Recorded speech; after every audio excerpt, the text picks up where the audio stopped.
Hi and welcome along to the Invincible podcast. We're back again. Lee Judge is in the building, big smile on his face. Listen, still no football. No football this weekend as well. What have you been doing? Well, enjoying myself. Like, I'll tell you what I have been doing, coming in here when I shouldn't have been. That's what I've been doing. Like, you know, I just want to get it out there. All right. Yeah, we was meant to do this on the day before at 11 o'clock. Yes. Oh, yes. Right. Yeah. I get the message, right, that the podcast has been cancelled, right, at 10:59. Yes, ladies and gentlemen, 10:59 that the podcast is cancelled. And Robbie is trying to get out of it, going, like, it's my fault. I cannot believe it, like, you know. No, it's not your fault. But I've spoken to the people involved and, you know, I mean, I've warned them of their conduct, you know, right. Joe and Andy. I said to them, you know, in future, you know what I mean, sort this out. You know what I mean? You need to let him know, right, in advance, right, so he doesn't come all the way in, right? But they did give you 1 minute's notice. That's a lot. 1 minute's notice. That's enough, very good of them. Very good of them. I say, well, it's very good of Joe, by the way, like, you know. And I tell you, I've got to rein it up. You know what? He let you know at 11:59. He let me know that.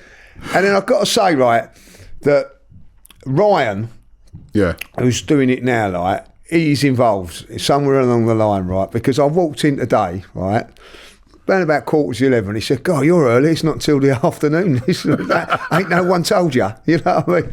So he is just as bad. He's the biggest wind-up. He's the biggest wind-up going. You know, with him, right? He's just like, you see him, he's all quiet all the time. He's got that laid-back style. Yeah, I don't trust him. I don't trust him. I don't trust him at all because he's always behind certain little certain little funny gags and trolling, and you know what I mean? He's so slick with it, you know?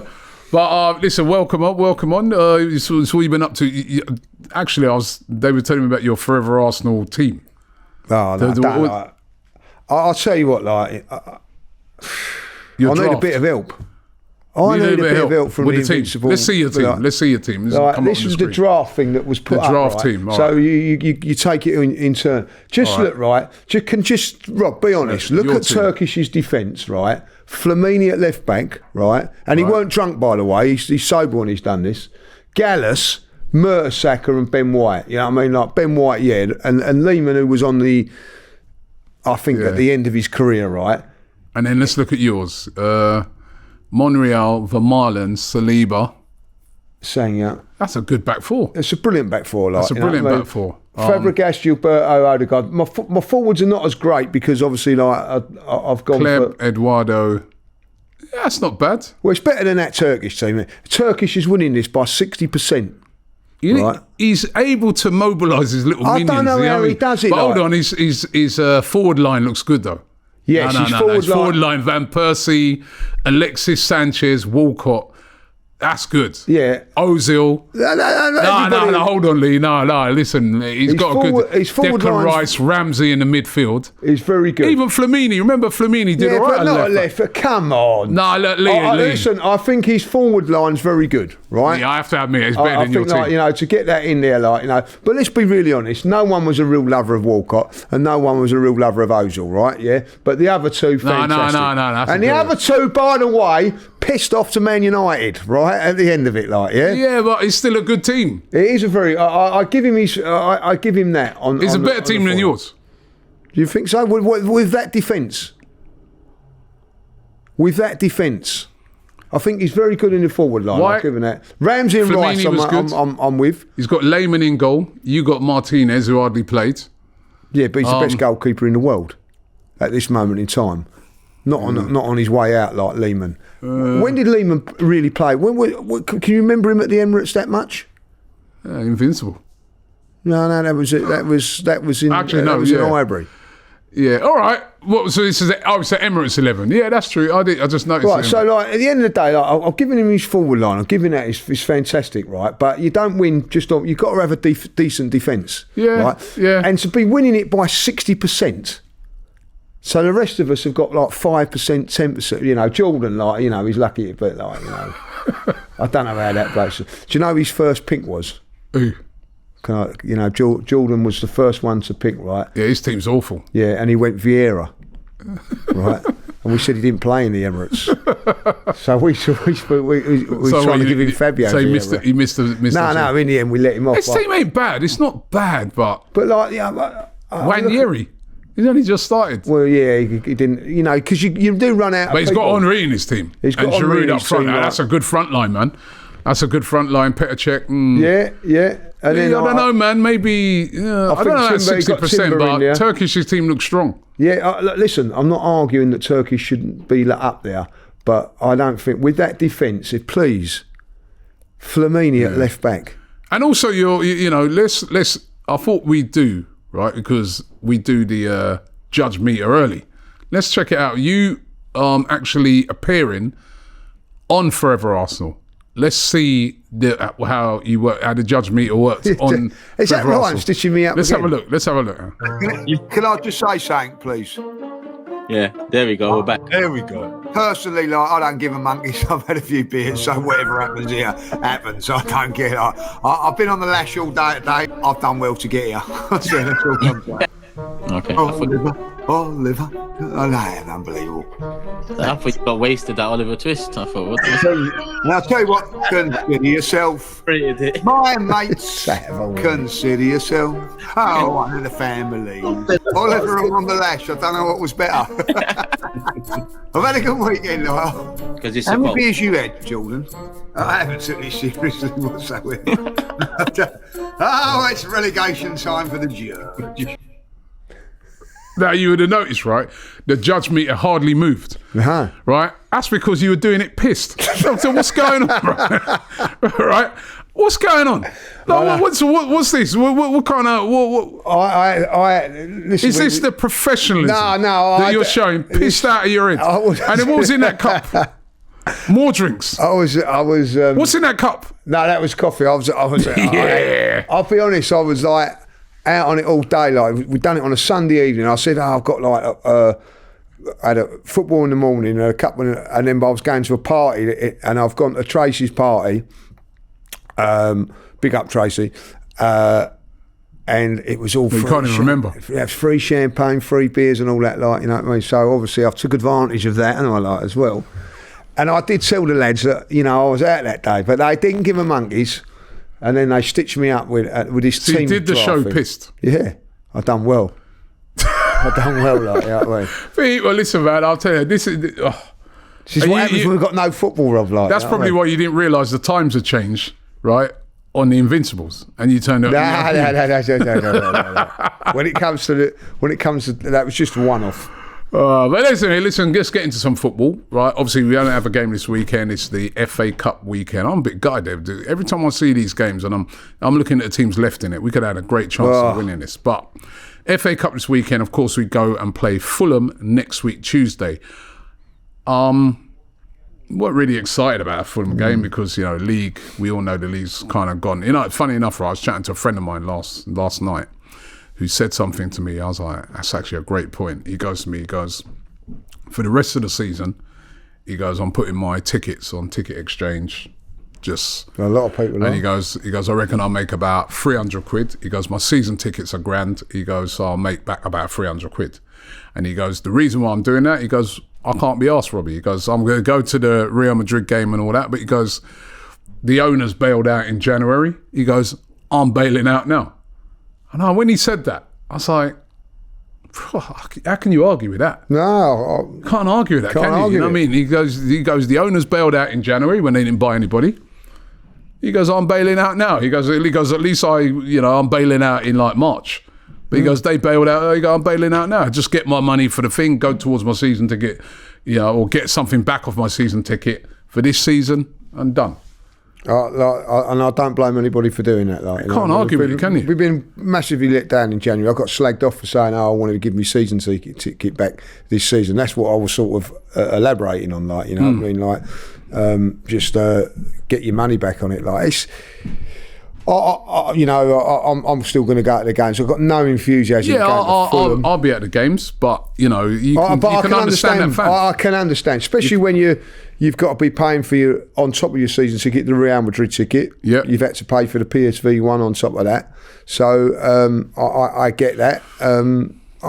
anybody that's doing that, it's their prerogative. I ain't got a problem with it. Yeah. However, I've got something I'm a little bit excited about for that Fulham game, is that Saka could be playing, or Saka could make an appearance in that game. So all of a sudden, that has heightened how I feel about that game now, right?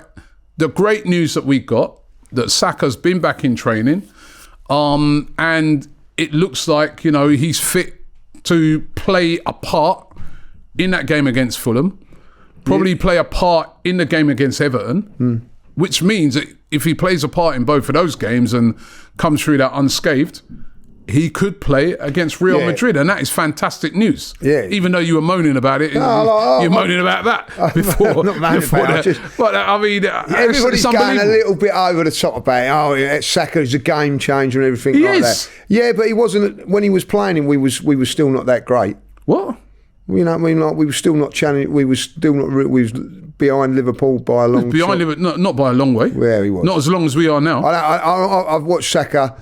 The last time he played was against Crystal Palace, 1-5-1, and it weren't the greatest of games. I don't think we've been great all season. Saka, but he is a game changer. Ryan said it was like, what are you talking about? He's a game-changing player, goals, assists. I was looking at his stats, right? His stats still stand up to nearly all the players now, despite the fact that he's been out for 4 months. I agree on that. I'm on about all players, not in the Premier League. I agree. I think he's an unbelievable player, but I don't think it's enough to get us... So you don't want him back then? Yeah, of course I do. So what's the... but I'm not like as excited about it as like everybody else is saying. It's a massive game changer. It's a game changer. Arsenal now can win. No, you know what I mean? He wasn't. Listen, he's fantastic for us and all that, but there's something not right about this Arsenal team. That's the whole season. You know what I mean? Like, we had Odegaard. I think what happened is that when Odegaard was out, like Saka done a better job than when the other way round. Now that Saka's out, Odegaard has really stepped up to the way. He kept us in games, didn't he? Who? I think Saka. Right, so then, but that's why you want him back? Yeah, of course I'm saying we do that, but... You sure you want him back? Yeah, I'd like him to have been about for the last 3 months, if I'll be really honest. I think we might have had a chance. So but I think when he went down... You just contradicted everything you just said. No, when he went down, it was a big pissed? Thing. No, when he went down, it was a massive blow to us, but I still think, even if he was playing, we're lacking something. I don't know what it is. We're lacking a striker, but the thing is, right, even more... We saw how we missed that striker when he was out, because he'd get goals, he'd get assists. Remember even things like his set pieces. His delivery on set pieces, how good that was. So you had Declan Rice from one side with a great set piece and him from the other.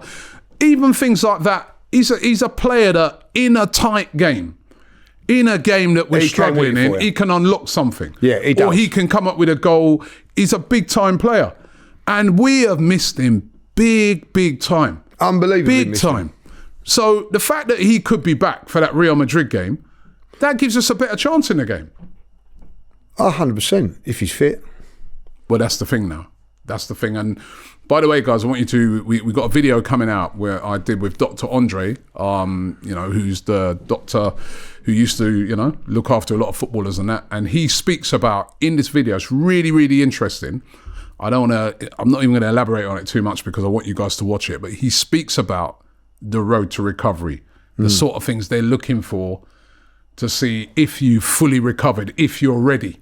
But to cut a long story short, he said he could be ready if everything goes right to start that game against Real Madrid. Yeah, he did. It all depends on, He said to us when it first happened, didn't it? 3 months minimum.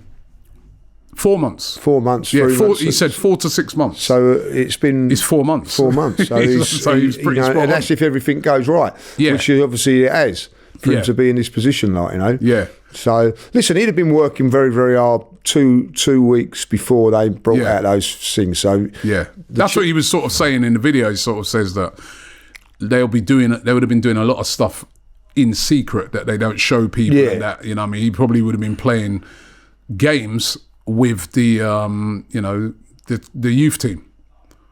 He goes, that's a typical thing that they do. You'd be playing games with the youth team to try and get you up to speed, but they won't show any of that. They'll hide that away. Playing behind closed doors and things like that. He would have you know, look, listen, I think that it'd be too much to ask him to start these games against Fulham. And even Real Madrid, even if he's on the bench, you know what I mean, it'd be a good thing. A little bit like what Martinelli done, like 10, 15 minutes maybe against Fulham, 10, 15 minutes against Everton.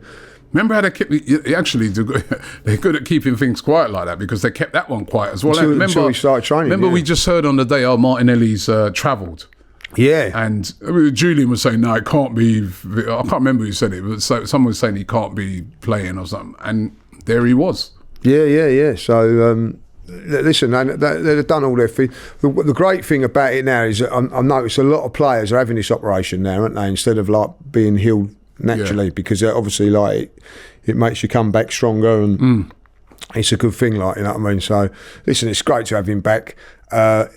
A little bit too late for the league, if I'll be really honest. Too late for the league, you know what I mean? Like, I think if he'd have stayed fit, who knows? Because he does do things that are different. And you know, like, he is our best player. He's proved that he's our best player by not being here. Yeah, he's proved that. You know what I mean? Like, because you know, as you're right, even though I don't think we've been quite.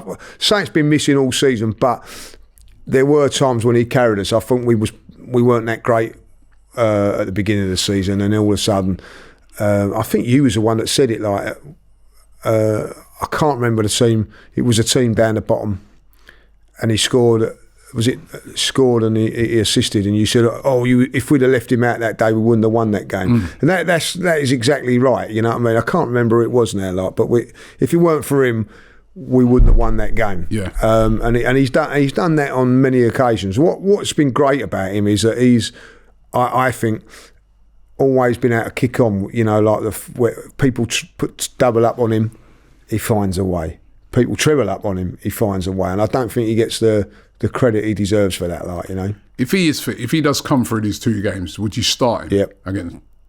Okay. Yeah. You definitely start him. Yeah, if he's 100% fit and there, yeah. Because he's our best player.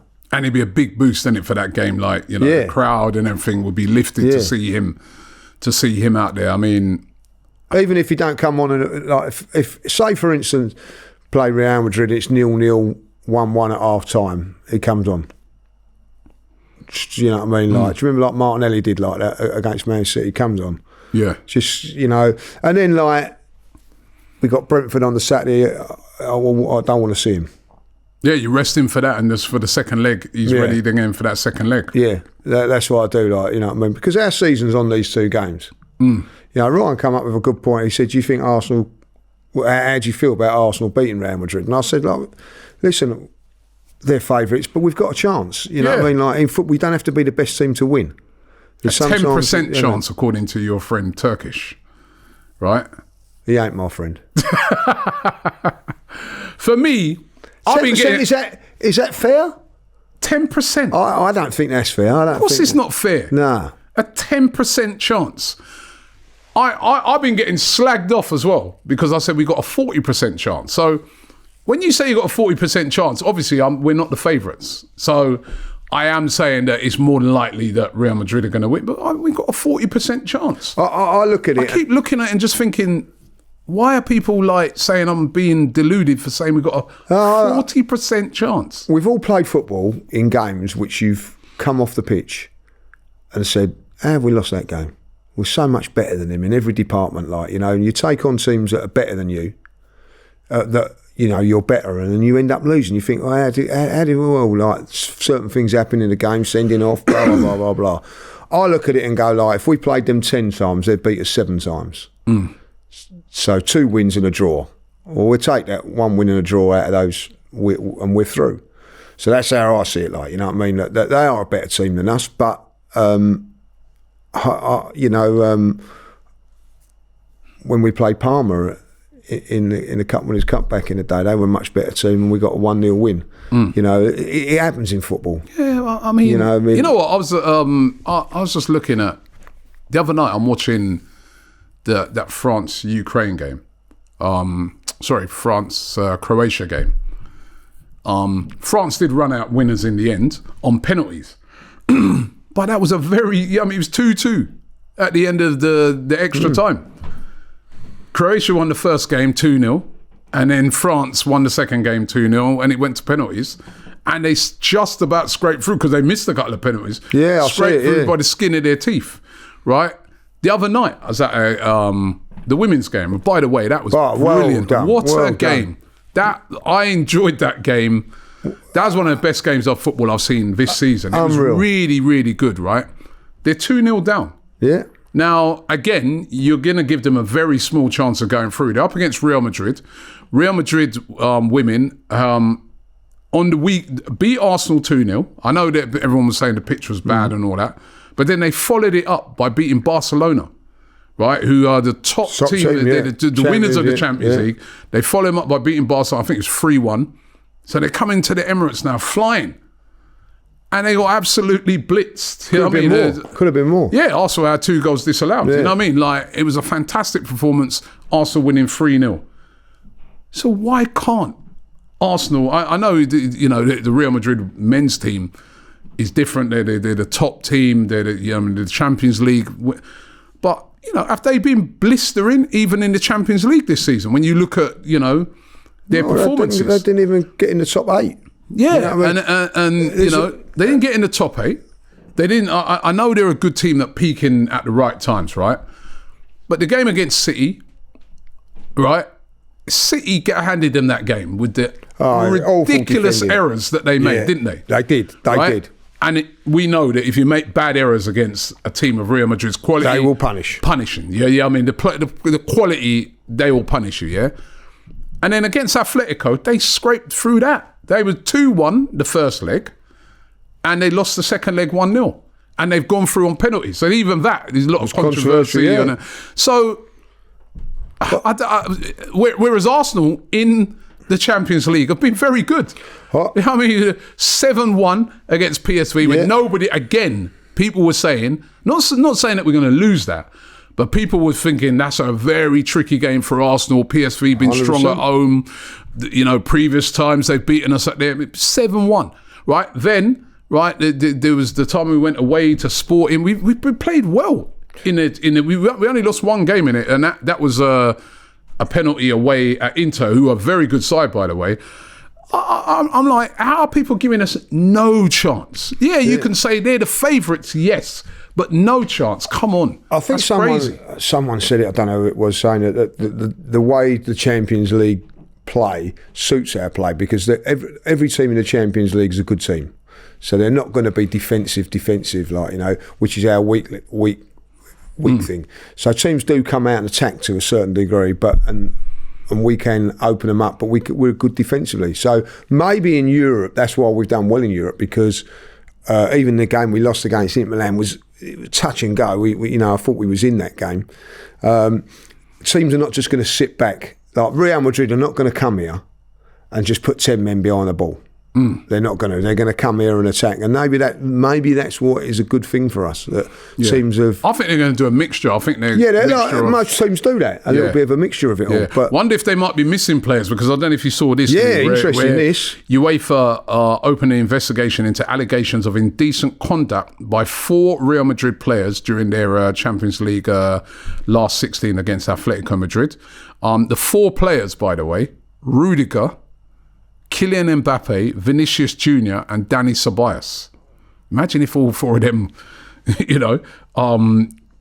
were out. I mean, they made gestures after they beat Atletico on penalties. TV pictures showed Rudiger appearing to make a throat-slitting motion towards the crowd. And the Spanish media said that Atletico reported the actions to UEFA last week. The players could be at risk of suspension. But there's now this is the bit there where I just look at this and I just say, are UEFA strong enough to because it says there's no guarantee that the case will be heard before their quarter-final with Arsenal. The first leg for that tie is at the Emirates, as we know, on the 8th, right? Why can't they hear that? Why would it take, this is my thing, when it comes to these sort of things, right? Why does it take ages to hear that hearing? You get the video, they did it, we get you in. To me, that should be heard immediately. Yeah. Because if a player in a game gets a second, accumulates a yellow, he's just out, isn't it? Yeah. What are they waiting for to hear that? No, I don't know. Like, I mean, that would be a big boost, man. It would No be Mbappe, no Rudiger. We'll take that. No Vinicius Junior. We'll take that. Well, listen, Jude Bellingham done it for England, didn't he? And he got fined. Yeah. So, like, the chance, but it's still hanging over you, isn't it? So, like, you know, listen, they shouldn't be doing things like that. No, but they shouldn't be doing things like that, should they? But somebody messaged me yesterday, said they could be gone, they're out. What? I said, yeah, I ain't going to happen. But I said, even if that they'll probably hear that in June. When the Champions League's finished, or if they get knocked out, they'll hear it or something like that, and give Banham suspended for the next tournament or something. I want Danny Ceballos to play anyway. It'd be good to see him back at the Emirates. Well, if those four are out, man. I mean, yeah, Ceballos can play. He's all right. But Rudiger, Mbappe, Vinicius Junior, if they were out, I mean, they shouldn't be doing that though, should they? Like at the end of the day, they've beaten their local rivals on penalties and whatever. Have a little bit of class, and Real Madrid have got class in certain areas. You know what I mean? Be classy about it. Like, you know, you've just beaten your local rivals. Bit fortunate, if I'll be honest. Yeah. You know, be humble. But be careful. Be humble. Things like that can actually cause a riot. If you go and slit in front of, you know, after a penalty shootout, that's, you know, uncalled for. I can see why. Yeah, uncalled for, like, you know. The other big news, of course, is the appointment of a new sporting director. I mean, we could have done with him in the January transfer window, but Andrea Berta. Yeah. From Atletico Madrid. Got a job on his hand, hasn't he? You think? Well, I hope so. Like, I hope he ain't going to be taking a summer holiday. That's all I'm saying. Like, you know what I mean? He better be getting his holiday now, because I expect him to be well busy in the summer. Well, so, yeah, definitely. I mean, let's just take a little look at him. 53 years of age. Didn't play football. I don't know if you know that. He's not like Edu, where, you know, Edu played football and that. He didn't play football. I think he was in banking. Which I don't know if I like that, because then he'd probably be like, a bit of a worry. He'd probably be like the owners, boy, that's costing too much. But listen, he's been in the similar roles at Parma and of course Genoa, and now was at Atletico Madrid. And you got to say, at Atletico Madrid, being pretty successful. They've won things under his tenure. You know, and some of the players that he's brought in, just to give you a few, Rodri, who of course just won the Ballon d'Or. Yeah. He won the Ballon d'Or for Man City, but he's the one who brought Rodri into Atletico Madrid. Jan Oblak, the keeper, considered to be one of the best keepers very good in the world. That's under his tenure. Antoine Griezmann. He brought in Griezmann. Amazing player. Yeah, he is. So some real top players there. Obviously, he brought in Julian Alvarez in the summer from Manchester City. They paid a lot of money for him. It was nearly £90 million. For him, no?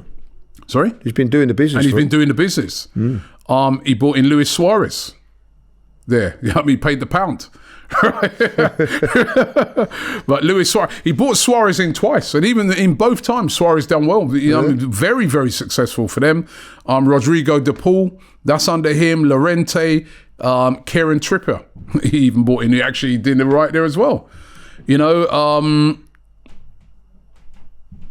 Had a few flops. He brought in João Felix, but again, that's an exciting signing to bring. It didn't really work out, but that's one of the players he brought in. But he's got a great track record. That's what we need, isn't it? I mean, when he bought Griezmann, he signed him for Real Sociedad for £24.3 million. 5 years later, they sold him to Barcelona for £103 million. Right? Then they bought him back in 2021 for 16.5 million. Right, so he does good business. Maybe that's the banking side of things that comes in as well, that he knows how to, Yeah, and the interesting thing is he's worked with Simeone, which is like Simeone, like, which is a big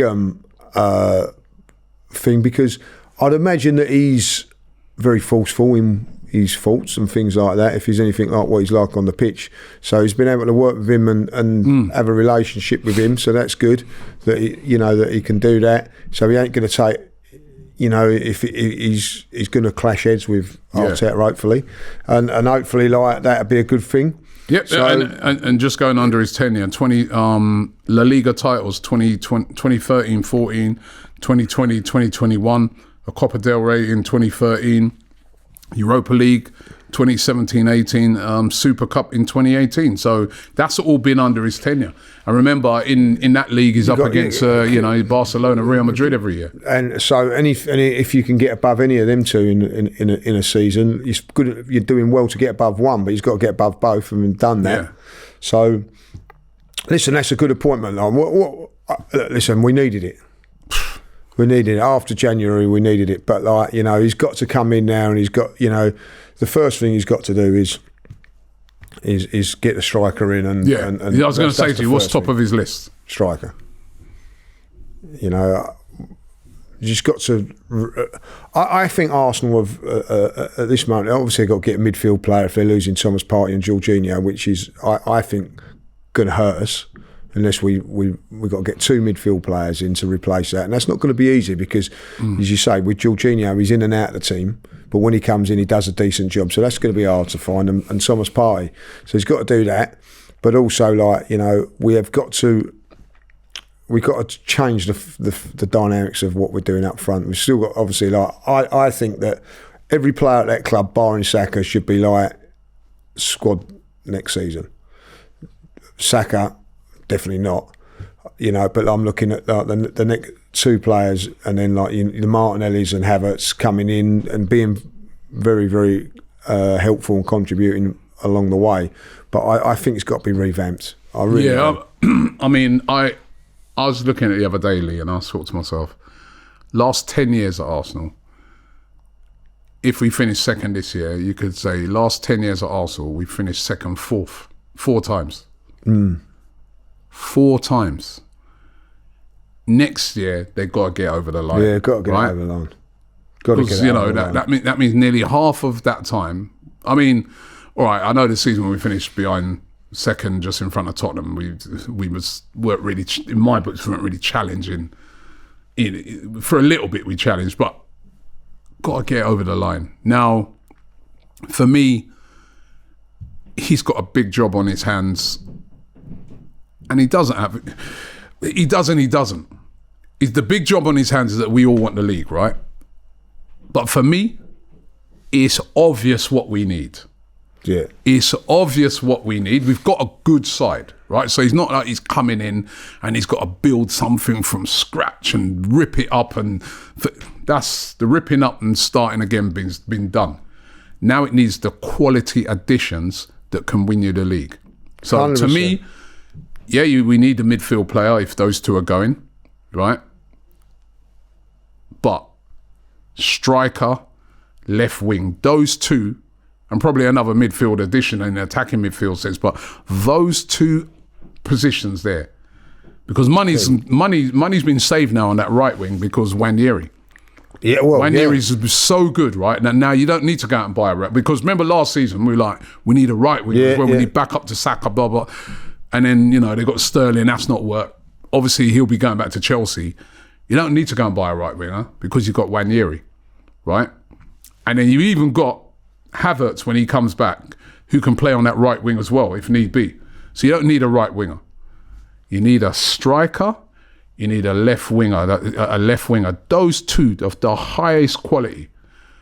Now, if they went and got, say, Nico Williams on the left, or Lookman or somebody like that, and then down the middle now, you go big.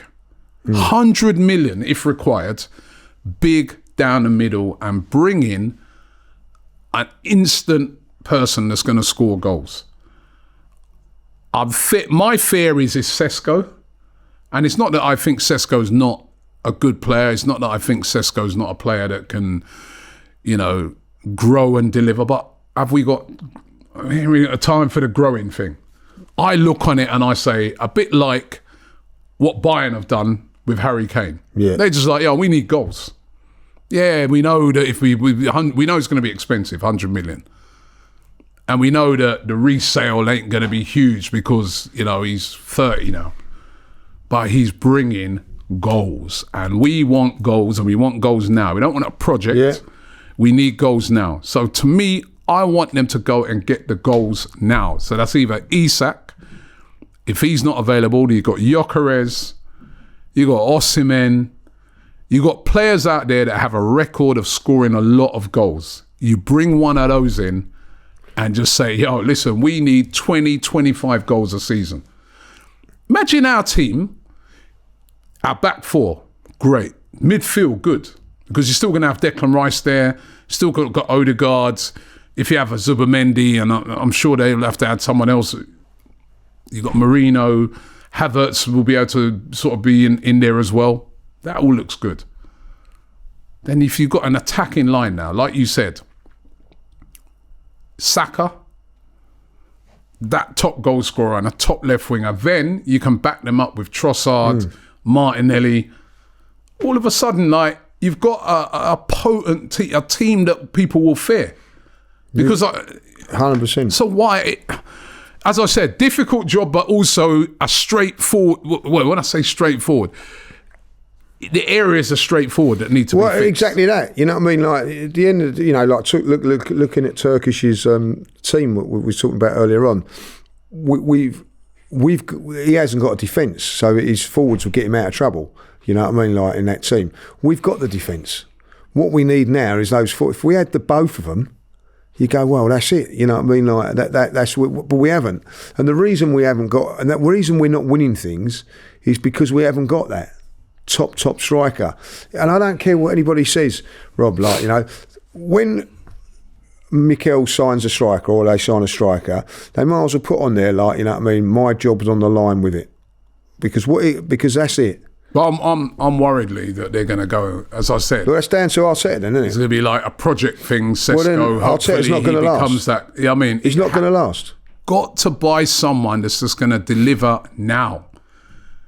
Someone that if he doesn't deliver, it's like, well, I thought he would have worked, man. Boy, I mean, like, someone with a history of scoring lots of goals. I agree. I've got nothing against Sesko, but it's like, I'm not sure. If you're buying Sesko, you've got to buy someone else alongside him. Yeah.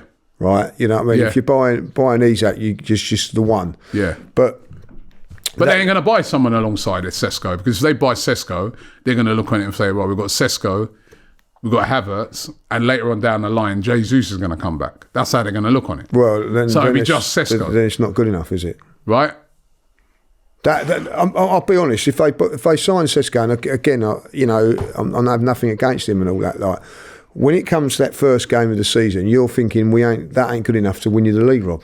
That's what you've got to look at now. When that first game of the season or the transfer window closes, I want to be sitting here and having a conversation, saying, do you know what do you think, Lee? I think we're nailed on. If everything goes right, we're nailed. You can't be guaranteed. We're favourites to win the league. We're favourites, or one of the favourites to win the Champions League. At the moment, we look at it and we're not. We're not favourites to win the league with those forwards. We wasn't probably the favourites last season because Man City were.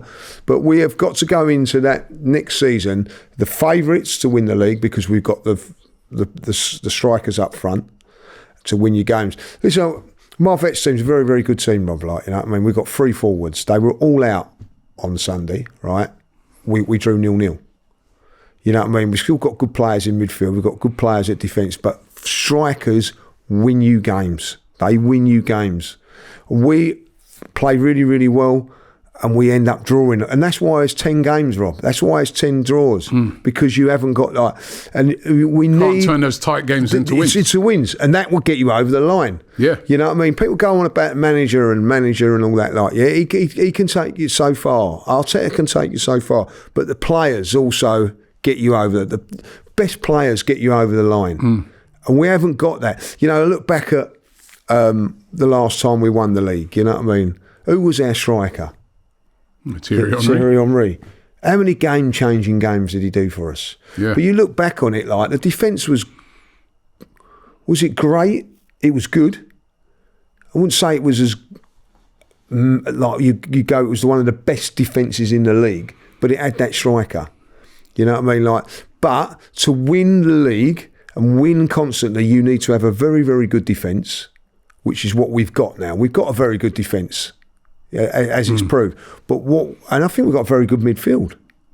But where we're lacking is in the midfield area. Now, people will turn around and go, we haven't got a coach that's good enough or experienced enough or has done it to get us over the line. That question will come up more and more next season than ever, Rob. Yeah. Than ever.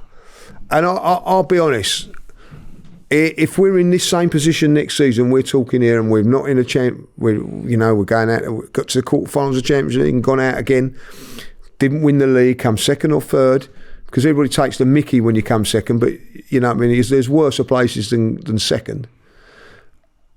I don't think will survive. Yeah. I don't think he will. So when he goes, and because it will be down to him when they sign off that striker, right? That is that decision that he makes there is the making or breaking of him. And if he goes with Sesko and it doesn't work, then that's him gone. I'm hoping this Berta's coming in with his own ideas as well, because it looks to me like Arsenal have had under Edu and that they probably would have had set players that they were even looking ahead at this summer. So obviously Zubimendi, they've been after him for a couple of seasons. They're trying to get that sorted out early. There's probably, I don't know whether that's a Berta thing where he's saying, all right, I'm coming, but try and get him secured because I definitely would want him. Or if that's a, historical player that they've been looking at. I'm hoping that Berta comes in, he's got his own ideas around certain players that he thinks, So he may look on it and say, well, yeah, Sesko, yeah, it looks decent thing, but for me, let's go and get this player because I think this striker is the player that can score the goals for Arsenal. And what we don't need is a yes man. Yeah, and I mean that like when Arteta goes, I don't know, I think we can get away with not having a striker in this. No, we need this. If you have a look at Arsene Wenger was fantastic on that. But what did he have? He had David Dean. When David Dean went, he was never quite the same because there was I reckon back in the day when Arsene Wenger said, yeah, we're all right just with Petr Cech, David Dean would have turned around and said, no, we're not Arsene. We need this and we need that. So when Arteta is going, yeah, I'm doing this, I'm doing that. No, you need this and that. Otherwise, we're not going to win this and this. Because I think at the end of the day, maybe with Edu and it was a group's decision. Like I ultimately think, and rightly so, it comes down to Arteta who has the final say. But I think that sometimes you need to be just pushed a little bit, like to say, right, I'm happy with that. Are you? Just as are we? What if this happens? What if that happens? What if Havertz gets injured in Dubai on training? What happens if Jesus isn't going to come back? What are you going to do? Who are you going to put up front? Like, I'll tell you what, I'll go with Mourinho up front. Is that really going to work, or can we get someone in and make sure that happens? And that doesn't. The mistakes that we're making now cannot be made again. Yeah, they cannot be made again. For me, Isak, but I do think it'd be really. What do you think's the next best striker if you can't get Isak? I'd go for the one at Sporting Lisbon. Your career, I think I would as well. I'm looking at 26, so 27 in June. That's still a good age. I ain't bothered about no age right now. No, age doesn't bother me. I just want a man who's going to score goals, man. If he's 40 and he's fit, look how old Lewandowski is. He's been scoring goals every week. I want someone who comes in, like you said, a really tight game, bang. Harry Kane's got to be in that conversation. Harry Kane? Well, we wouldn't get him. No, we wouldn't get him, but you know what I mean? Like people say, I would say that at this moment in time, Harry Kane's more realistic to get than Isak, in my opinion. But everybody seems going than Isak. Yeah, Harry Kane wouldn't come to Arsenal. Why? After being at Tottenham, like I couldn't see it. Left on not good terms at Tottenham, did he? Nah, but they still love him and the fans. So he's going to come back. He's coming back. So where's he going to go? I don't think Chelsea? he's coming back yet, is he? Yeah, I think I'll be very surprised if he's not in the Premier League next season. Harry Kane, with how well he's doing at Bayern? Maybe, you know what I mean? I think Bayern Munich, right, will look at it and go like, we can get a lot of our money back. He's been their best player. Yeah. I'd be sure. I don't think he's leaving them not next season. He's having an house built. Oh, you've heard something. Is this what you heard? No, I know that he's having an house built. Like, you know what I mean? So, listen, I think Liverpool are in for him. I think Liverpool could go for him. I mean, listen. I think Man United with him. I don't think he'll go Man United, if I'll be honest. He's got to be here and now for him. He is an incredible goal scorer. Like, probably, I think he's one of the best around. That's why we hate him. That's why we hate him. Like, every single season. That's the type of player Arsenal need. Yeah. Every single season, guaranteed. 20 goals. Plus. Yeah, plus. And the thing is, right, now you see when he left Tottenham, look how they've fallen. I know they've had a lot of injuries this season, but again, tight games. Covers up 1,000 sins because, like, tight games, bang. Just one chance he gets is a goal. You look at, as you said, like Lewandowski at Barcelona. I don't think he went to Barcelona until he was 34. Yeah. Banging in goals still. Yeah, just what I said. We ain't nothing about no... The project thing's not for now, right now, in the striker position for Arsenal. We need someone who comes in immediately scoring. The thing is with Sesko is, I think, we don't know, but it's like Nunes at Liverpool. Now, I know a few of the creative people that were, that saying about that, wanted him. Oh, well, let's get Nunes. It hasn't quite worked out. So that's what I'm saying. You don't know, but I know with 3 of those strikers we just spoke about that can do it. You know that they're going to get you the goals. I think Sesko is a little bit unknown. It's a risk. It's a big risk, and it could work out. He's going to have to grow into the league and stuff like that. And the example I look at, and I think to myself, you got to be careful with players like Sesko, right?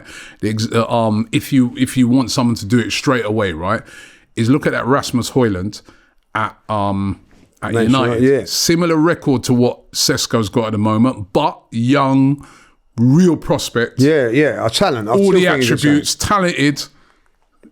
Coming has found it so tough because it's all on him at a very young age. Yeah. Probably you see that player in a few years' time, 5 years' time or whatever, he's a proper player by then.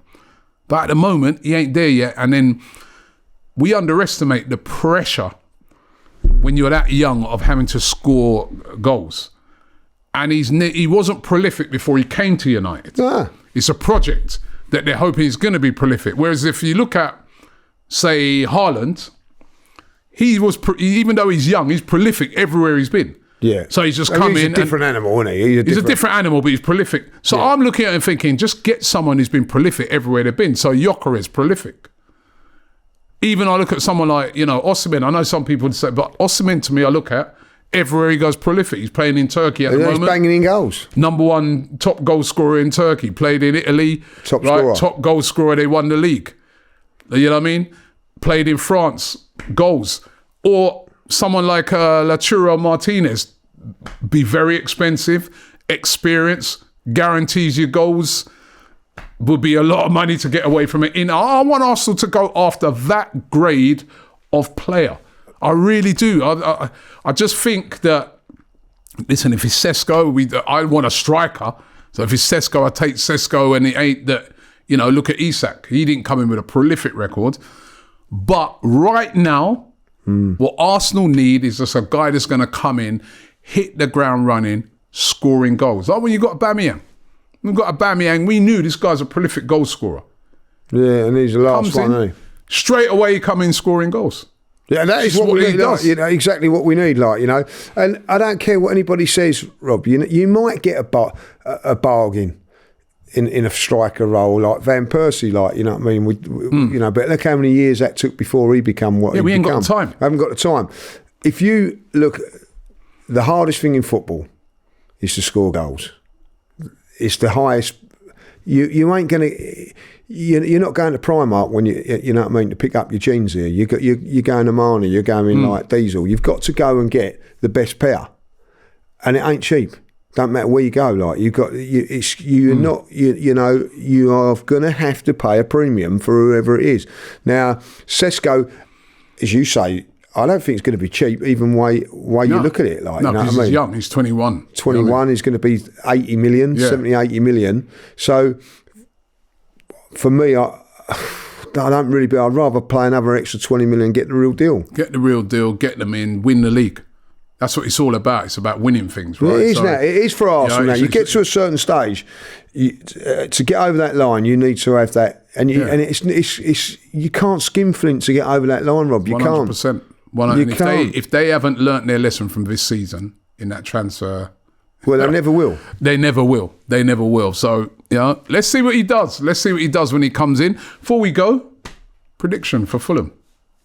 Be interesting to see what happens on the weekend in the FA Cup. They've got a tough game in the FA Cup. They've got a tough game in the FA Cup. I think if they win that, which I do, I quite like Crystal Palace. They've got Palace, haven't they? Yeah, I quite like Crystal Palace. Tough game to play, and then turn it around quick and play us against us on Tuesday. Yeah, so I'm hoping for a tough game for them, extra time, and I'm going to say it now. Probably, I like Crystal Palace as well, but I'd like Fulham to go on and win it. Yeah, I'd like Fulham or Brighton to win it. Yeah, so I think if Crystal Palace beat Fulham, then I want Crystal Palace to go and win it. Whoever wins this game, I want it to go and win it. Look,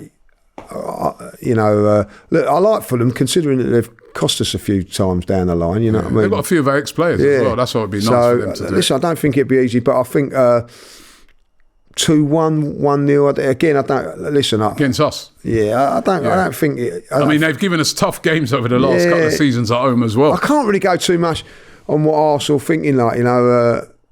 When you think like, I'm looking forward to getting back to the Emirates, and I thought, Chelsea, that was the most awfulest game I think I've seen. You know what I mean? So, I think. Listen, we need to win it to keep ourselves in top 4. Keep ourselves in top 4. 2-1. But I'm hoping that it'll be a real tough game from Saturday. I'm going to go 2-0. I think it is going to be a tough game for them on Saturday. And then to turn around and then, on a Tuesday night. Yeah, it's a little bit unfair on them, really. Yeah, you know what I mean? That's, so, although we do that in the Champions League. Yeah. But they're not used to doing that. So that might be tough for them. And it's a big game for them as well. Like that game, they need to win. They're doing pretty well in the league. So, they're looking for a European place. So, they've got 2 huge games.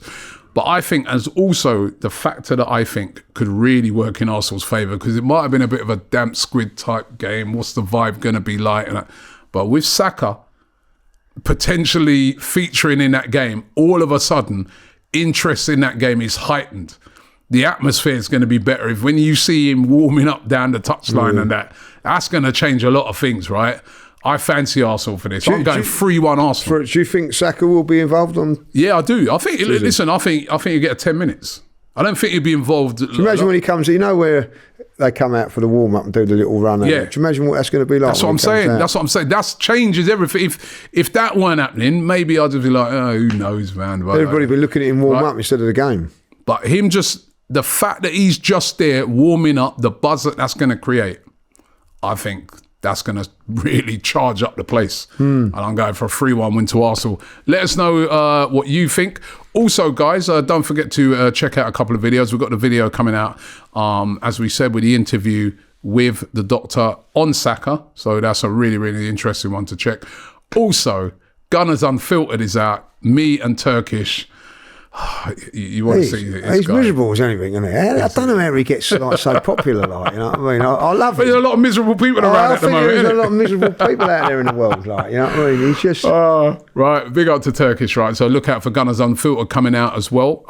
So check that out. And also, just to let everybody know, if you are a creator and you're based in the UK, we've teamed up with GFN, which is sort of our umbrella company, should I say, right? Global Fan Network. We've teamed up with The Vault, and we're bringing you a brand new thing on TikTok where you can be a creator on TikTok, doing TikTok lives. Sign up to the agency.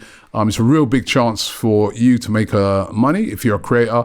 So we'll put a link in the description about that as well. You've got to be based in the UK though, right? Because I know loads of people have been signing up. They're based abroad. At the moment, it's for UK only. So get involved in that. You signed up yet? No, I'm about to do it. Like, you know what I mean? Look, he's making too much money. Isn't I've got the link. You know what I mean? So Anyway, thanks to everybody for watching, and we will be back next week. Listen up. You're watching TikToks all day anyway, so why not get paid for it? Ever thought about making money from TikTok but you don't have any followers? Well, forget the 1,000 follower rule. GFN Vault has just changed the game. AFTV and DR Sports have partnered with one of the biggest UK creators, Anthony Owo, to bring you GFN Vault. Our agency helps you earn, grow, succeed with exclusive support. With 0 following, you can start earning straight away. No gimmicks, no catches, 100% free. Every big creator started from nothing, including me. So why not you? Whether that is football, gaming clips, or just chatting complete and utter rubbish, anyone can be a creator, just like me. So hit the link right now, get involved, and start earning today with GFN Vault. Do not sleep on this.